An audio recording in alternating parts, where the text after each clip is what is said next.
એક તરફ જ્યારે આમ આદમી પાર્ટીના દિગ્ગજ નેતાઓ દેવભૂમિ દ્વારકાને રાજકોટ જેવી જગ્યાઓ પર પોતાના વિજય સંદેશ યાત્રાને લઈને નીકળ્યા છે, ત્યારે બીજી તરફ આમ આદમી પાર્ટીના ડેડિયાપાડાના ધારાસભ્ય ચૈતર વસાવાની ધરપકડ કરવામાં આવી છે।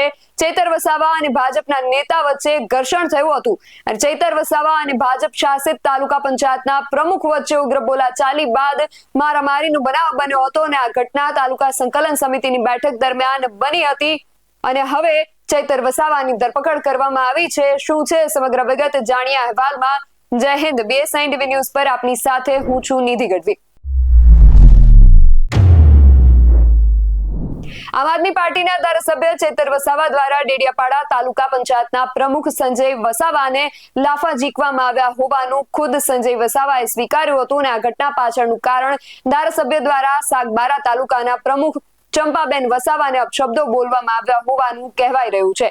જ્યારે સંજય વસાવા આ મામલે વચમાં પડ્યા ત્યારે ધારાસભ્ય ચૈતર વસાવાએ તેમને લાફા મારી દીધા હતા તેવા આક્ષેપ કરવામાં આવી રહ્યા છે।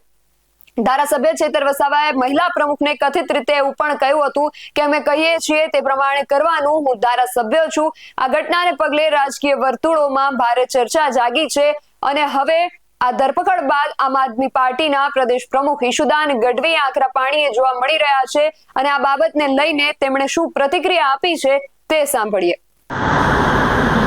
માનનીય આમ આદમી પાર્ટીના ધારાસભ્ય ચૈતરભાઈ વસાવા જ્યારે આજે સંકલનની મિટિંગમાં તાલુકા સંકલનની મિટિંગમાં ઉપસ્થિત હતા અને એમણે તાલુકા સંકલન મિટિંગમાં જે મનરેગા સહિત જેટલા પણ ભ્રષ્ટાચારો થયા છે એના એમણે પ્રશ્નો ઉઠાવ્યા, સવાલ કર્યા, તો ભાજપના કેટલાક કાર્યકર્તાઓ અને નેતાઓ જે ખરેખર સંકલનની મિટિંગમાં અપેક્ષિત પણ નથી એવા લોકોએ એમની ઉપર હાથાપાઈ કરી। ચૈતર વસાવા ભ્રષ્ટાચારની સામે અવાજ ન ઉઠાવે, એમને સવાલ ન કરે, એમની પોલ ના ખોલે એટલા માટે થઈ અને ચૈતર વસાવા ઉપર હલ્લાબોલ કરે છે ભાજપના નેતાઓ કાર્યકર્તાઓ। એટલું નહીં, જ્યારે ચૈતર વસાવા પોલીસ સ્ટેશનમાં આમની વિરુદ્ધ ફરિયાદ લખાવા જાય છે ત્યારે આ જ ભાજપવાળાઓ અને પોલીસ તંત્ર જાણે લોકશાહીની હત્યા કરતું હોય, જાણે ચૂંટાયેલા ધારાસભ્યને પણ બંધારણની રીતે જે હક મળે છે એ પણ છીનવી લેતા હોય એમ ચૈતરભાઈ વસાવાની ફરિયાદ લેવી તો દૂર, એમની ઉપર FIR ખોટી કરી દે છે કે એમણે લાફા માર્યા ને એમણે હાથાપાઈ કરીને। આ શું થઈ રહ્યું છે? એટલું નહીં, આ પોલીસ ચૈતરભાઈને એના પરિવારને કે એમના વકીલને પણ મળવા નથી દેતી, સીધા જિલ્લા મથકે લઈ જાય છે। આ કઈ પ્રકારની લોકશાહી છે? ભાજપ આટલી તાનાશાહી કરી રહી છે? ભાજપને એટલું અહંકાર આવી ગયું છે કે બાબા સાહેબે આપેલા બંધારણને ઘોડીને પી જવાની છે। આ ખરેખર આ લોકતંત્ર છે કે ઠોકતંત્ર છે ખબર નથી પડતી। ચૈતરભાઈ વસાવાને અત્યારે મળવા દેવામાં નથી આવતા। ચૈતરભાઈ વસાવાને ક્યાં લઈ ગયા છે, કોની સાથે લઈ ગયા છે, એમને વકીલને પણ મળવાની છે। શું ભ્રષ્ટાચાર સામે અવાજ ઉઠાવો? આ ભાજપવાળાને જે કરોડો રૂપિયા મંત્રીઓના અને એના મળતિયાઓના ખુલ્લા પડ્યા છે ચૈતરભાઈ વસાવાએ, તો આ ચૈતરભાઈ વસાવા ઉપર તમે FIR કરશો, ખોટી રીતે FIR કરશો, એની લેવાને બદલે એમની FIR એના ઉપર કરશો। આ સદંતર વખોડી કાઢવા લાયક અને લોકતંત્રની હત્યા બરોબર છે। હું DGPને વિનંતી કરીશ કે બંધારણ રીતે ચાલે અને ચૈતરભાઈને તુરંત છોડી દેવામાં આવે।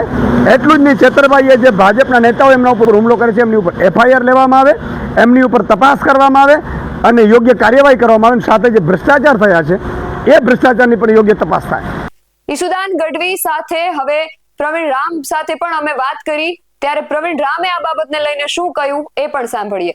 ચોક્કસથી જે સમાચાર અત્યારે પ્રાપ્ત થઈ રહ્યા છે કે આમ આદમી પાર્ટીના એક લડાયક નેતા અને લોકોનો અવાજ બનનારા એવા ચૈતરભાઈ વસાવાની પોલીસે ધરપકડ કરી છે।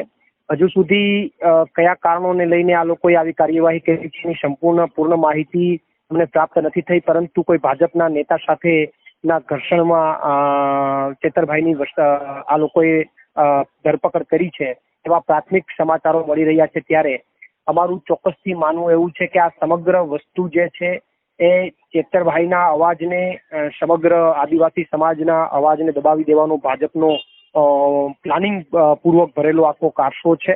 કારણ કે ચૈતરભાઈ કાયમી માટે લોકોનો અવાજ ઉઠાવતા રહ્યા છે, આદિવાસી સમાજ માટે લડતા રહ્યા છે અને બીજેપીના કોઈ પણ નેતા સાથે ઘર્ષણ થાય તો એક ધારાસભ્ય લેવલના વ્યક્તિની ધરપકડ કરી લેવી એ કેટલા અંશે વ્યાજબી, કારણ કે આ તો ગુજરાતની અંદર મને એવું લાગે છે કે આ લોકો હિટલરશાહી તરફ નીકળી ગયા છે.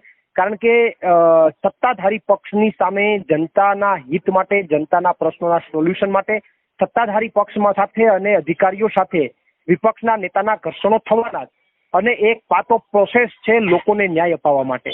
અને જો એમની સાથે ઘર્ષણ ન થાય અને શાંતિથી એમની સાથે ચર્ચાઓ થાય તો તમને અને મને અને ગુજરાતની જનતાને પણ ખબર છે કે ક્યારેય જનતાને ન્યાય મળવાનો નથી. એટલે આ બાબતની અંદર ચેતરભાઈની ધરપકડ કરી છે. હજુ મને સમાચાર નથી મળ્યા કે સામે જે ભાજપના નેતા છે એની ધરપકડ કરી છે કે નહીં. જો ચેતરભાઈની ધરપકડ કરી હોય તો ભાજપના નેતાને પણ ધરપકડ થવી જોઈએ. અને ધરપકડ હજુ સુધી અમારા કોઈ સંપર્ક પણ માનનીય ઈશુદાનભાઈએ પણ કીધું છે કે સંપર્ક થઈ નથી શક્યા.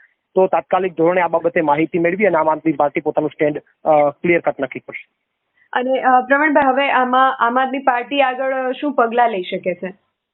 આમ આદમી પાર્ટી તો મજબૂત પગલા લેશે. લડાયક ભૂમિકાની અંદર પોતાની લડત ચલાવશે. આદિવાસી સમાજના લોકો પણ પોતાની મજબૂત લડત ચલાવશે. અને ચેતરભાઈ વસાવા અમારા મજબૂત નેતા છે, લોકોના ચાહીતા નેતા છે. એટલે એમના માટે એમની સાથે જે અન્યાય થવાની વાત છે તો આમ આદમી પાર્ટી મજબૂતાઈથી સરકાર સામે લડત લડશે અને લડત લડવા માટે આમ આદમી પાર્ટી તૈયાર છે. ઉલ્લેખનીય છે કે ચેતર વસાવા તેમના આક્રમક સ્વભાવને કારણે ઘણી વખત ચર્ચામાં રહેતા હોય છે અને તેમના ઘણા વિવાદ પણ સામે આવી ચૂક્યા છે. ચેતર વસાવા સામે પોલીસની ફરજમાં રૂકાવટ અને અન્યનો જીવ જોખમમાં મૂકવાનો આરોપ કરતી ઘણી ફરિયાદો નોંધાઈ ચૂકી છે. તેઓ અગાઉ પોલીસ કર્મીઓનું અપમાન કરવા અને તેમની સાથે જાહેરમાં બોલાચાલી કરવા બદલ પણ ચર્ચામાં રહ્યા છે. ભરૂચ જિલ્લાના અંકલેશ્વર જીઆઈડીસીમાં બોઇલર બ્લાસ્ટ બાદ 4 કામદારોના મોત થયા હતા અને ત્યાં પણ તેમના દ્વારા જે વિરોધ પ્રદર્શન છે એ કરવામાં આવ્યું હતું અને ત્યારે પણ તેમની ધરપકડ થઈ હતી. હવે આ વખતે પણ ચૈતર વસાવાની ધરપકડ થઈ છે. હવે આ મામલે આગળ શું થાય છે તે જોવું રહ્યું. આ વિશે તમારું શું માનવું છે અમને કમેન્ટ કરીને ચોક્કસથી જણાવજો. આવા જ વધુ અહેવાલો સાથે મળતા રહીશું. તમે મારી યુટ્યુબ ચેનલને સબસ્ક્રાઇબ કરવાનું અને અમને ફેસબુક અને ઇન્સ્ટાગ્રામ પર ફોલો કરવાનું ભૂલશો નહીં. બાકી અવનવી અપડેટ્સ માટે આપ જોતા રહો BSI TV ન્યૂઝ. નમસ્કાર.